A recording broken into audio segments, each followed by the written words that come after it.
우리 안에는 잠재력이 있습니다. 포텐셜, 잠재력이 있죠. 과학자들은 인간은 그 잠재력을 일평생 10% 정도 쓰고 이 땅을 떠난다고 합니다. 90%를 못 쓰고 죽는 것입니다. 여러분, 만약에 우리가 50%를 쓰면 어떻게 되겠습니까? 엄청난 거죠. 그러나 사실 인간은 자기가 가지고 있는 잠재력이 어느 정도인지도 잘 모릅니다. 그래서 하나님께서 우리 각자에게 숨겨놓은 보화들이 있는데 그 매장량이 어느 정도 되는지 모르고 살아갑니다. 무슨 말입니까? 가능성이 무한하다는 것입니다. 여러분, 하나님이 인간을 만드셨을 때 하나님의 형상대로 지으셨다라고 합니다. 하나님의 형상대로 지었다라는 이 말은 거의 하나님과 같은 존재로 지으셨다는 것입니다. 우리가 죄를 짓기 전의 상태이지만 어마어마한 존재로 창조하셨다는 거죠. 인간에게 주어진 권한이 대단하다는 것입니다.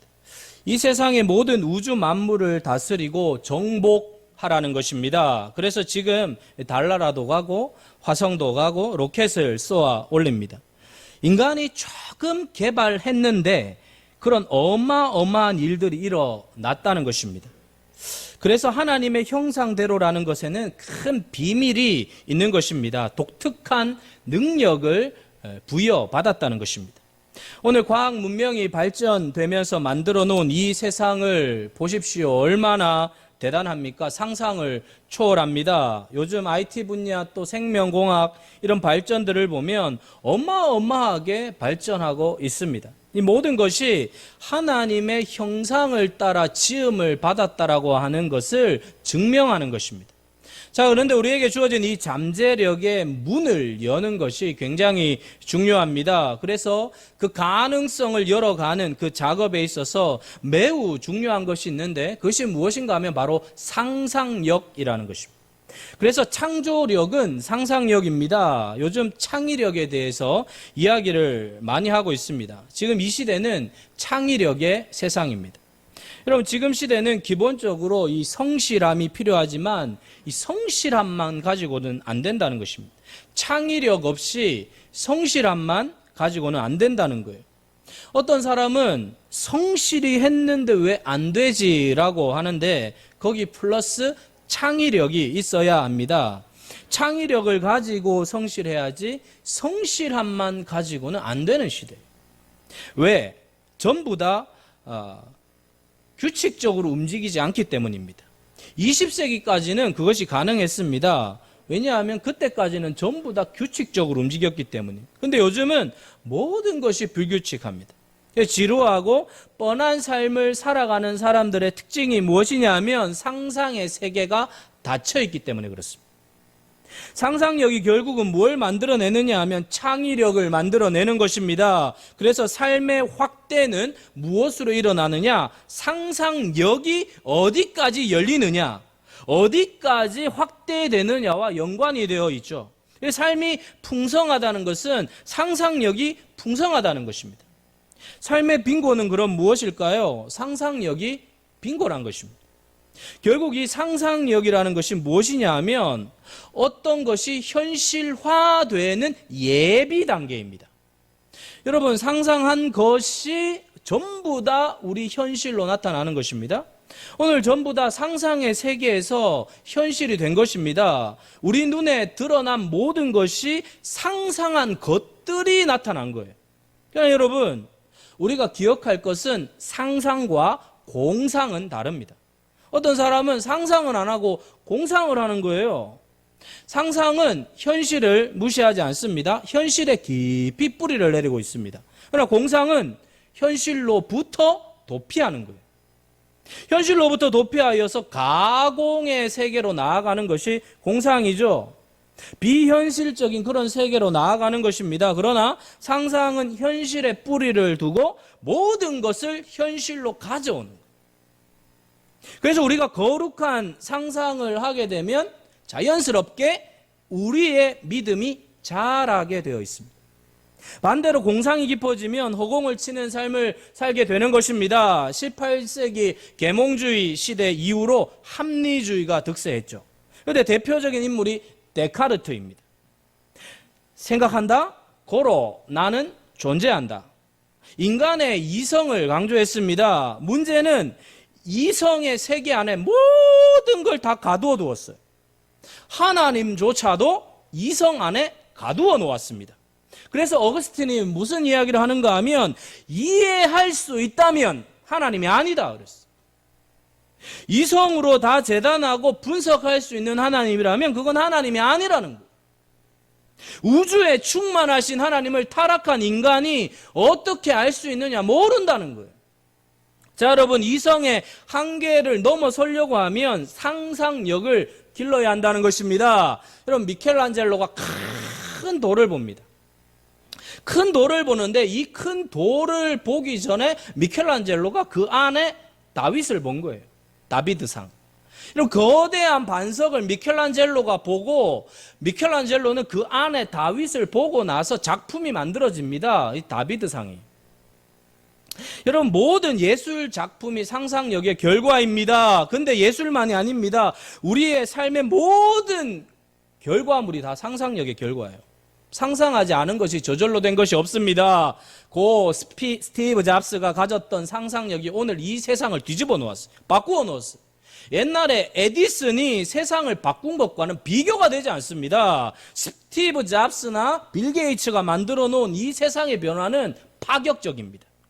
아이폰, 아이패드, 아이클라우드 이런 것들이 온 세상을 거미줄처럼 다 엮어 놓았고, 여러분, 그렇게 만들어 놓았는데 이게 다 상상했던 것들이 세상에 나온 거예요. 사랑하는 성도 여러분, 창작품들은 누군가의 상상력에서부터 나온 것입니다. 상상이 먼저 있고 현실로 이루어진 것입니다. 그런데 이 모든 상상력의 원조가 누구시냐? 하나님이시라는 것입니다. 태초에 하나님이 천지를 창조하시니라. 이 창조는 모든 하나님의 상상력에서 다 뻗어나온 것입니다. 태초에 말씀이 계시니라. 이 말씀이 곧 하나님의 상상 속에 있었던 것입니다. 요한복음 1장 3절에도 보면 만물이 그로 말미암아 지은 바 되었으니 지은 것이 하나도 그가 없이는 된 것이 없다. 그로 말미암아라고 하는 말이 그분의 상상으로 지어졌다는 것입니다. 우리가 지금 눈으로 보고 있는 모든 것은 누군가의 상상으로 나타난 것입니다. 자, 여러분, 우리의 뇌는 좌뇌와 우뇌로 나누어져 있습니다. 이것은 일반적인 학설로 드러난 것입니다. 이 좌뇌는 논리적이고 분석적이고 또 이성적인 작업을 하는 것입니다. 체계적이고 분석적이고 합리적이죠. 설교를 들을 때 굉장히 논리 정연한 설교를 좋아하는 분들이 계세요. 좌뇌가 발달한 분들이에요. 이런 분들은 막 믿습니까? 이러면 굉장히 싫어해요. 막 믿습니까 하면 굉장히 싫어하고, 굉장히 논리적인 설명을 가지고 믿습니까 해야 믿지, 믿습니까 하면 너나 믿어라 이런 분들이 좌뇌가 굉장히 발달한 분들이죠. 이런 분들은 어떤 틀이 정해져 있는 거죠. 무엇이든지 확실한 것을 좋아합니다. 그리고 계산이 굉장히 빠릅니다. 그러나 반대로 우뇌가 발달한 분들은 굉장히 시각적이고 감성적입니다. 논리적이기보다는 굉장히 직관적입니다. 합리적이지가 않습니다. 그래서 논리가 좀 약합니다. 그래서 이분들은 기분과 분위기에 따라 행동을 아주 잘하죠. 그런데 사람마다 좌뇌가 발달한 분들이 있고 우뇌가 발달한 분들이 있습니다. 근데 대체적으로 한국 사람은 우뇌가 발달한 민족이래요. 무속적인 심성을 가진 민족. 그래서 이 우뇌가 발달했다는 거죠. 그래서 우리나라 사람들은 신비로운 걸 굉장히 좋아한다는 거예요. 신비로운 거 드러나면 그냥 물리는 민족이 한국 사람이라는 거예요. 그리고 무엇을 하든지 우뇌가 발달한 사람은 체계적이고 논리적인 것보다는 감으로 잘한다. 감으로 이 대박이다 그래. 대박. 감으로. 이 대박이라고 하는 게 굉장히 근거가 없는 거예요. 감으로 대박이라고 하는 거예요. 이 우뇌 쪽이 발달한 사람이. 일본 사람들은 이 좌뇌가 발달했는데 음식을 만들 때도 이 일본 민족은 레시피가 아주 정확합니다. 정확하게 여러분 무엇이 몇 개 들어가는지 탁탁탁 있어요. 그 이상 이하도 안 들어가요. 그거 정확하게 들어가요. 우리나라 대표적인 음식이 무엇입니까? 비빔밥입니다. 여러분, 우리나라는 이 대충 이거 한번 넣어볼까, 저거 한번 넣어볼까, 이거 한번 넣어볼까 해가지고 막 섞어가지고 비벼 놓았는데 딱 먹어보니까 맛이 기가 막힌 거예요. 한번 넣어볼까? 감으로 막 집어넣는 거예요. 이 우뇌가 발달한 것이죠. 여러분, 사실 지금 이 한류라는 것도 여기에 영향을 받은 것입니다. 지금 세상은 사실 우뇌가 유리한 세상. 20세기까지는 좌뇌 쪽이었습니다. 철저한 과학적인 발달로 인해서 모든 것이 이루어지는 시대는 이 좌뇌가 필요한 것이죠. 논리 정연하고 철저한 어떤 틀에 의해서 움직이는 것은 20세기까지 과학의 시대는 이 좌뇌의 시대였어요. 근데 오늘의 시대는 무한 창의력의 시대입니다. 이건 우뇌가 필요한 것입니다. 그래서 상상력은 우뇌에서 하는 것입니다. 우뇌의 특징은 무엇이냐면 비약을 잘합니다. 체계적으로 스텝 바이 스텝 하는 게 아니고 갑자기 점프를 하는 거예요. 그래서 우뇌 쪽은 비약을 잘하고 경계선을 그냥 확 뛰어넘어 버려요. 그래서 남들이 보기에는 굉장히 무모해 보일 때가 있습니다. 그러나 이것은 창조력에 굉장히 도움이 된다는 거예요. 창조력이라는 말은 어떤 이 경계선을 확 뛰어넘어야 되잖아요. 어떤 틀 안에 갇혀 있으면 창의력이 일어나지 않습니다. 도약이 일어나지 않아요. 창의가 불가능합니다. 발상의 전환이 일어나고 전혀 엉뚱한 생각들이 솟구치는 것은 우뇌의 작용이랍니다. 자, 우뇌는 정해진 틀과 조직 사회에서는 굉장히 힘들다고 합니다. 그래서 어떤 사람 직장 생활하는 게 너무 힘든 거예요. 딱 정해진 조직 사회 안에서 하는 게 너무 힘든 것입니다. 이게 우뇌예요. 이 학생들 중에서도요, 이 좌뇌가 발달한 아이들의 노트를 한번 보세요. 정말 예술입니다. 아주 질서정연하게 핵심 요점을 정확하게 기입해놔요. 좌뇌가 발달한. 우뇌들은 노트 자체가 없어요. 감으로 들어요, 다. 이 좌뇌는요, 도표 그래프를요, 얼마나 정확하게 보는지 몰라요. 착착착착 머리가 착착 돌아가요. 근데 우뇌는요, 도표를 감상해요. 감으로 도표를 느껴요, 그냥. 도표를 느껴요. 안 봐요. 그래서 이 우뇌는 도표를 그냥, 되겠네. 이러면서 느껴요. 이 우뇌가 발달한 분들, 느끼는 거예요. 분석하지 않습니다. 다 이미지로 받아들여요. 이미지. 그래서 우뇌가 발달한 사람은요, 집안에서도 가만히 있지를 못해요. 계속 돌아다녀야 돼요. 근데 인간관계는 진짜 좋습니다. 이런 사람들이. 어디 가든 적응 잘하고요. 잘 먹고 잘 살 사람이에요. 제 아들 보니까 우뇌가 엄청 발달한 것 같아요. 우리는 지금까지 이 좌뇌 훈련을 받아왔고, 학교 교육은요, 이 좌뇌 훈련입니다. 틀 안에 딱 가다 놓고, 요 안에서 잘하면 너 우등생이야, 모범생이야 그래요. 틀을 벗어나면 불량 학생이고 F야 그래요. 그래서 모든 걸 획일화하죠. 경계선을 그어놓고 그 밖을 나가면 아웃이야 그래요. 자, 거기에 잘 순종해야 착한 학생이라는 것입니다. 그러나 지금은 우뇌의 활동이 아주 중요한 시대라는 것입니다. 상상력이 창의성을 만들어내기 때문에 이 창의성이 중요한 시대라는 것입니다. 열심히 하는 것만으로는 승산이 없습니다. 그래서 창의성이 없는 일은 자신도 모르게 도태되게 되어 있어요. 창의성이 발휘되지 않으면 무한 경쟁의 시대에 밀려나게 되는 것입니다. 세상의 변화가 굉장히 빠르고 패러다임의 전환이 끊임없이 필요한 시대를 우리는 살고 있죠. 그래서 우리는 역발상을 끊임없이 해야 합니다. 때로는 굉장히 도발적이고 공격적인 시도들을 해야 된다는 거죠. 틀을 깨야 돼요.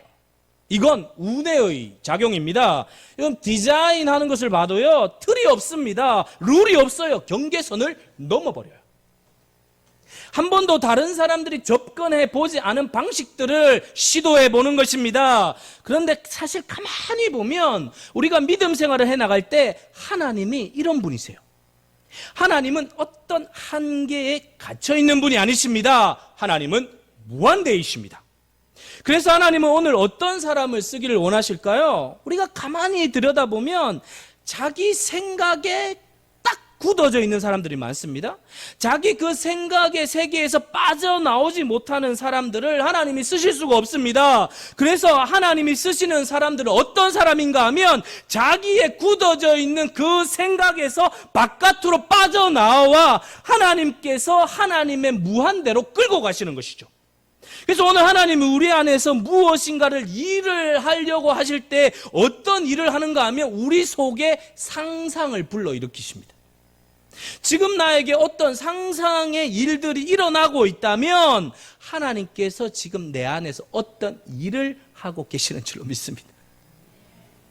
여러분, 구약의 선지자들을 보면 하나님께서 상상을 하게 하십니다. 현실을 보면 도무지 소망이 없고 다 망할 수밖에 없는 시대 속에서 유일하게 하나님의 선지자들에게, 예언자들에게 하나님의 나라를 보게 하세요. 막 상상하게 하세요. 미래에 대한 상상을 하게 하시는 것입니다. 그래서 현실에서는 너무나 절망하지만 절망으로 빠지지 않고 하나님 나라의 꿈과 비전을 가지고 소망의 꽃을 피우는 것입니다. 이 흥분되는 거예요. 솟구치는 거예요. 열정이 일어나는 것이죠. 피어나는 거예요. 그래서 이 구약의 선지자들의 특징은 뭔가 하면 상상력이 풍성했다는 거예요. 이미지네이션. 상상력이 탁월한 사람들이었습니다. 그들은 다른 사람들이 보지 못한 것을 본 거예요. 할렐루야! 사랑하는 여러분, 먹구름이 꽉 끼어있는 그 시대 속에서도 그 먹구름 사이에서 뚫고 나오는 한 줄기의 빛을 본 것입니다. 상상력을 가진 사람들을 볼 수 있는 거예요. 자, 여러분, 일반적인 세상에서 좌뇌 우뇌하면서 상상력이 필요하다라고 이야기했는데 사실 우리 모두에겐 영적 상상력이 필요한 줄로 믿습니다. 영적 세계에서도 이 상상력이 굉장히 여러분 중요한 것입니다. 하나님은 이 상상력을 사용하시죠. 그래서 이 영적 상상력을 개발하면 우리가 대하는 모든 사물에 대하여 경외심을 가지게 돼요. 그냥 보통 때는 모든 게 다 밋밋했는데 이 상상력이 발달하고 더 깊어지면 우리의 삶의 모든 것들이 경이로워져요. 우리의 눈의 시선이 바뀌게 된다는 것입니다. 그래서 하나님께서 우리를 신비의 세계로 이끌어 드리는데 어떤 것을 통하여 우리를 이끌어 드리는가 하면 거룩한 상상력을 통하여 하나님의 신비의 세계 속으로 우리가 빨려 들어가는 것입니다. 이 거룩한 상상력에 눈을 뜨고 그게 깊어져야 하나님의 경이로운 세계와 신비의 세계와 하나님의 영적 세계 속으로 들어가서 우리가 이 땅을 정복하고 이기게 되는 줄로 믿습니다. 흥분이 되는 거죠. 가슴이 뛰는 거죠. 막 코로나가 일어나고 상황은 어려워도 그 영원한 하나님의 세계를 보는 눈이 열리면 살아날 줄로 믿습니다. 우리가 가지고 있는 일반적인 것들로 안 된다는 것입니다. 그래서 영적 상상력이 없는 사람의 삶의 태도는 뭔가 하면 그냥 먹고 사는데 끝나요. 그냥 먹고 사는 것으로 끝나는 거예요, 여러분. 그냥 눈에 보이는 것에 의하여서 사로잡혀서 꼼짝을 못하는 거예요. 완전히 묶여있는 거예요. 그래서 눈에 보이는 사물과 사건의 세계 속에 갇혀서 탈출을 못하는 것입니다. 영적 상상력이 일어나야 하나님의 놀라운 경이로운 신비로운 세계 속에 들어가서 하늘의 능력을 부여받고 우리가 이 땅 가운데 하나님의 역사를 펼치게 되는 줄 믿습니다. 그러나 문제는 죄로 인하여 이게 다 파괴되었다는 거예요. 훼손되었다는 거죠. 상상력이 죄 때문에 많이 훼손되어서 영광스러운 하나님의 나라를 상상하지 못하도록 죄가 다 깨뜨려 놓았다. 그래서 우리가 해야 될 신앙생활에 매우 중요한 일이 무엇이냐 하면 영적 상상력을 복원하는 일입니다. 자, 여러분, 하나님의 형상대로 지음받은 우리가 누구냐 하면 하나님과 대화할 수 있게 된 거예요. 그러니까 우린 모두 영적 존재라는 것입니다. 육적 존재가 아니에요. 영의 존재예요. 이 세상의 사물을 다 통제하고 다스릴 수 있는 권한을 주셨습니다. 근데 이게 죄로 인하여 막 다 깨져버린 거예요. 사랑하는 성도 여러분, 기독교가 왕성했던 시대의 특징이 무엇이냐 하면 영적 상상력이 굉장히 풍부했다는 거예요. 그 상상력으로부터 흘러나왔던 그것으로 시대를 바꾸었다는 것이죠. 그래서 오늘 이 시간에 영적 상상력을 복원하기 위해서 우리가 어떻게 해야 되는지를 살펴보는 것이죠. 첫 번째, 영적 감수성을 훈련해야 합니다. 감각이 깨어나도록 해야 돼요. 우리의 감각이요, 굉장히 많이 무뎌져 있어요. 여러분, 얼마나 많이 묻어져 있는지. 지금 세상에 살다가 여러분 오셨잖아요. 이게 세상 살다가 오니까 막 감수성이 완전히 무뎌져 있어요. 그래서 여러분, 무뎌져 이 설교를 한다는 것 자체가 사실은 여러분 정말 보통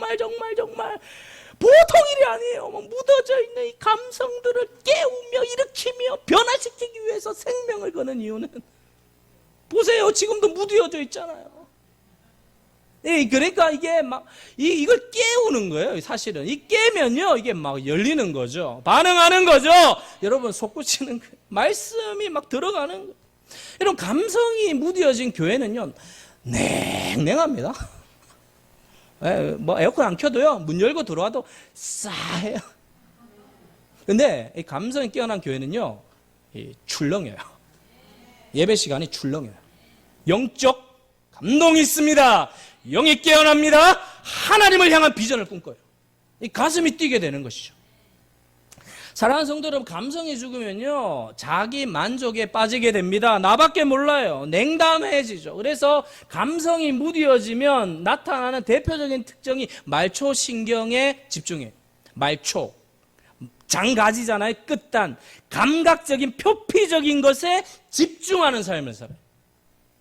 여러분, 세상은요, 말초신경을 자극하는 것으로 도배를 해놓았습니다. 안 되니까, 영혼을 건드릴 수 없으니까 거기에 빠집니다. 말씀이 침투해서 들어간 사람은요, 말초신경에 마음을 두지 않아요. 왜요?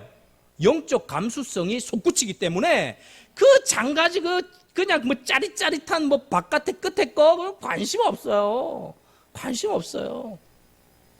사랑하는 성도 여러분, 사탄은 감수성을 파괴시키죠. 그래서 여러분, 대중문화를 따라가는 것은 굉장히 위험합니다. 이 대중문화는 대부분 말초신경을 자극하는 것이죠. 그러면 그것을 따라가다 보면 감수성이 다 죽어버려요. 여러분, 이 세상의 모든 문화가 무엇입니까? 딱 들어가 보면 벌고 노는 것입니다. 그냥 죽도록 벌고 죽도록 노는 거예요. 법만큼 놀고 쓰는 거예요. 뭐 코로나니까 이러지, 코로나 아닐 때 보세요. 법만큼 그냥 막 쓸고. 그래서 나온 말이 뭐예요? 불금. 금요일은 불탄다 그러지. 우리는 철야로 불타는 줄 믿습니다. 기도로 불타야지. 그래서 술과 뭐 디스코로 불타는 거예요. 그러니까 여러분, 계속 그렇게 해도 어떻게 됩니까? 감성의 질이 뚝뚝 떨어지는 거예요. 안 되는 거죠. 그래서 여러분, 이 시대는 우리가 예배 때 작은 터치만 있어도 팍 튀어야 되는데 웬만한 거 가지고는 안 튀는 거잖아요. 또 굉장한 강력한 스트롱한 자극을 받지 않으면 사람들이 반응하지 않는 이유가 무엇입니까? 감성이 무뎌졌기 때문에. 울어야 될 때 울지 않고 웃어야 될 때 웃지 않습니다. 우리의 대중문화는 우리의 말초신경을 자극하는 것에 여러분 올인하고 있다는 것입니다. 여러분, 자극적인 음식도 마찬가지 아닙니까? 계속 자극적인 것만 찾는다는 말이죠. 그러면 나중에는 그 자극적인 것이 내 안에 어떻게 채워지지 않으면 어떻게 하죠? 강도를 계속 높이는 거. 그래서 여러분, 연예인들이 이상한 거 먹고 잡혀가는 게 그것 때문이지 않습니까? 결국 불행한 모습을 끝나게 되는 것이 소진되는 거죠. 감각 자체가 없어지고 무감각하게 되는 것입니다. 그러면 어떻게 되나요? 불행해지는 거죠. 그래서 여러분, 우리가 감성을 터치하기 위하여 시를 읽어야 되고 시를 읊조려야 하는 것입니다. 여러분, 다윗의 영성의 센시티브가 이 들판에서 만들어진 거죠. 도시 안에서 만들어진 것이 아닙니다. 그러니까 형들은 다 아버지 옆에 있는데 다윗이 그 들판에서 외롭게 양들을 지키는데 그 별들을, 그 팔레스타인의 수천 년 전에 밤하늘에 여러분 떠있는 별들을 보십시오. 얼마나 찬란했겠습니까? 그 별을 보면서 다윗이 시를 지은 거예요. 저 밝은 별빛을 보니 과거의 연인이 기억나면서 시를 읊조리는 거예요. 저 별은 너의 별, 이 별은 나의 별. 이 하프를 연주하잖아요. 이 하프를 연주하는데 사실 이 사울이 악령에 걸렸어요. 뮤직 테라피가 그때 나온 거예요. 뭐 베토벤 시대, 바하 시대 나온 게 아니에요. 다윗 시대 나온 거예요. 하프를 쫙 연주했더니 사울에게 미쳐있던 악령이 싹 연주했더니 싹 빠져나가요. 설교하는 가운데 여러분들을 붙들고 있는 어둠의 영이 다 빠져나가고 있는 줄 믿습니다. 빠져나가는. 여러분, 그때 만들어진 거예요. 음악을 하고 시를 짓고 그 감수성이 결국은 다윗으로 하여금 무엇을 만들면 예배자가 된 거예요. 여러분, 예배자는 감수성이 풍부해지는 거예요. 굳어있는 게 아니에요. 경직된 게 아니에요. 출렁이는. 사랑하는 성도 여러분, 다윗은 영혼의 상상력으로 작은 들풀을 보면서도 그 들풀을 매만지고 계시는 기르시는 하나님의 손길을 상상하는 세계, 그러면서 그의 영혼의 감수성이 탁월해지니까 약간만 건드려도 눈물이 흐르고, 약간만 건드려도 씨가 나오고, 약간만 건드려도 만물이 경이로워지는 놀라운 역사를 보게 된 것입니다. 여러분, 다윗의 이 예민한 감수성은 늘 하나님의 세계를 넘나들었다는 것입니다. 우리가 감수성이 예민해지면 예민해질수록 스쳐 지나가는 바람결에도 우리는 하나님의 손길을 경험할 수 있게 되는 줄로 믿습니다. 생선을 보면 생선만 보는 게 아니라 그 생선이 다녔던 바다의 세계를 상상할 수 있어야 되는데, 이 생선을 쳐다보면서 어떻게 회 떠먹으면 맛있을까? 이러면 잔인한 거잖아요. 여러분, 다윗은 하나님이 만드신 세계의 일부를 보면서 하나님을 만나는 게 어렵지 않았습니다. 그가 엘라 골짜기에서 골리앗과의 전투에서 승리를 거둔 비밀은 무엇입니까? 유진 피터선 목사님은 이렇게 이야기합니다. 영적 상상력 때문이다.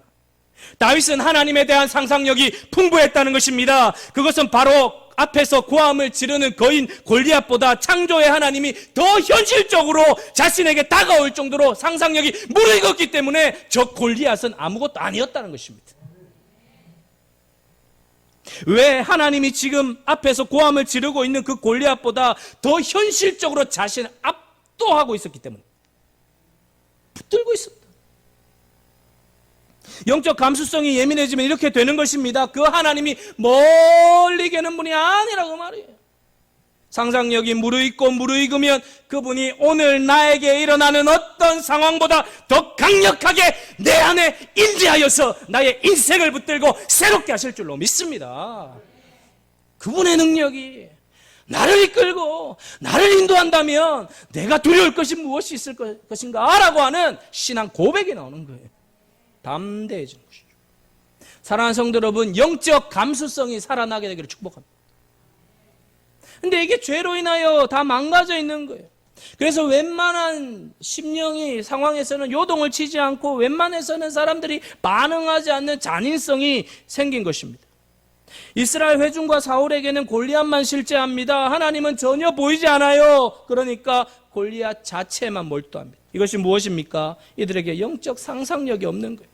하나님의 존재가 보이지 않습니다. 현실은 골리앗밖에 없는 것입니다. 그러니까 두려워 떠는 것입니다. 평소에 상상력을 기르는 것이 얼마나 중요한지 그래서 여러분 모르는 거예요.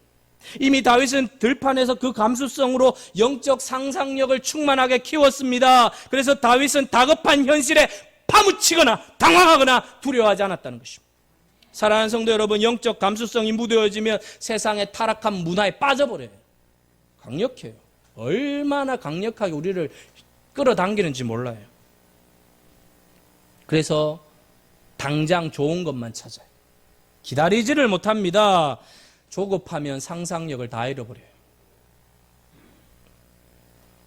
사랑하는 성도 여러분, 현실을 보면 절망할 수밖에 없습니다. 그러나 다가오는 하나님의 나라를 보는 눈이 열리면 세상은 우리의 밥이 되는 줄로 믿습니다. 영적 감수성이 깨어나면 모든 것이 경이로워집니다. 모든 것 안에 하나님의 영광을 보게 됩니다. 하나님이 붙들고 있다는 것을 보게 되죠. 하나님이 인도하고 있다는 것을 보게 되죠. 하나님이 역사하고 있다는 것을 보게 되면 우리는 어떤 상황에서도 용기와 힘을 잃지 않을 줄로 믿습니다. 사랑하는 성도 여러분, 교회에 온 성도들은 용기를 가져야 돼요. 그래서 영적 감수성이 깨어나야 돼요. 영적 상상력이 복돋아져야 돼요.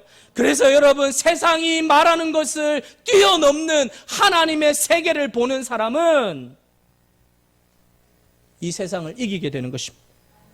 사랑하는 성도 여러분, 이 상상력은 믿음을 가져야만 가질 수 있습니다. 믿음은 보이지 않는 것에 의존하게 하죠.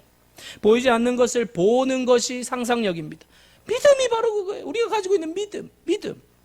사랑하는 성도 여러분, 인간은 이성의 노예가 되어 있습니다. 이성으로 모든 것을 제한하려고 합니다. 그렇게 우리는 세상에서 교육을 받아왔기 때문입니다. 뼛속까지 피속까지 그 이성의 통제를 당하고 있죠. 그래서 이성이 중요해서 하나님을 이성 안에 가두어 제한하려고 합니다. 그래서 여러분, 하나님을 믿지 않는 것도 불신앙이지만 하나님을 제한하는 것도 불신앙이에요. 그래서 어떻게 합니까? 내가 안 되니까 하나님도 안 돼 착각하는 거예요. 그만큼 웃긴 게 어디 있어요? 내가 안 된다고 안 됩니까?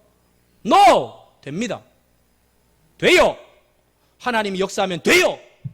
하나님이 지금 이 순간에 하나님이 바람을 부시면 코로나 바이러스는 우주 화성까지 날아갈 줄 믿습니다. 그래서 고린도후서 10장 4절 5절에 이렇게 이야기합니다. 같이 읽어보겠습니다. 시작. 우리의 싸우는 무기는 육신에 속한 것이 아니요 오직 어떠한 견고한 진도 무너뜨리는 하나님의 능력이라. 모든 이론을 무너뜨리며 하나님 아는 것을 대적하여 높아진 것을 다 무너뜨리고 모든 생각을 사로잡아 그리스도에게 복종하게 하니, 모든 진을 무너뜨리고 대적하여 높아진 것들을 다 무너뜨리고 하나님을 대적하는 높아진 것들을 다 무너뜨리는, 이게 믿음의 작용이라는 거예요. 여러분, 말씀을 들으면서 믿음이 자꾸 생기고 믿음이 자꾸 일어나면 여러분들을 괴롭혔던 모든 견고한 진들은 다 박살 날 줄로 믿습니다. 다 무너지는 거예요. 믿음이 솟구치면. 그러면서 여러분 새로운 감각을 가지게 되는 거예요. 감각. 오늘 본문 말씀이 그거 아닙니까? 12절 같이 다시 한번 읽어보겠습니다. 시작. 우리가 지금은 거울로 보는 것 같이 희미하나 그때에는 얼굴과 얼굴을 대하여 볼 것이요 지금은 내가 부분적으로 아나 그때에는 주께서 나를 아신 것 같이 내가 온전히, 지금은 거울로 보면 희미하다는 거예요. 바울은요 상상력이 충만했던 사람입니다. 결국 마지막 재림 때 주님 앞에 섰을 때는 주님을 선명하게 보고 주님이 지금 나를 아는 것처럼 내가 주님을 안다는 거예요. 상상력이 출렁이고 있는 거예요. 감옥에서도 이깁니다. 순교의 현장에서도 이깁니다. 고통의 현장에서도 이깁니다. 파선당하면서도 이깁니다. 고난 가운데서도 이깁니다. 고통 가운데서도 이깁니다. 왜? 영적 상상력이 출렁이고 있으니까 바울을 이길 수 있는 건 없는 거예요. 할렐루야! 여러분, 이 코로나 시대 영적 상상력이 출렁이기를 축복합니다. 하나님이 하실 거야. 영적 상상력이 충만해지면 어디까지 닿는 것입니까? 하나님까지 닿는 거예요. 여러분, 강연 들어오러 온 거 아니에요. 몇 마디 괜찮은 설교 들으려고 온 거 아니에요. 주님 만나려고 오시잖아요. 주님 만나려고 왔잖아요. 상상력이 출렁이면 주님이 임하십니다. 주님 나를 만나 주시옵소서. 주님 나를 붙들어 주시옵소서. 주님을 만나는 자가 이기는 줄로 믿습니다. 이번 한 주간 영적 상상력을, 하나님을 많이 상상하세요. 하나님을 많이 상상하세요.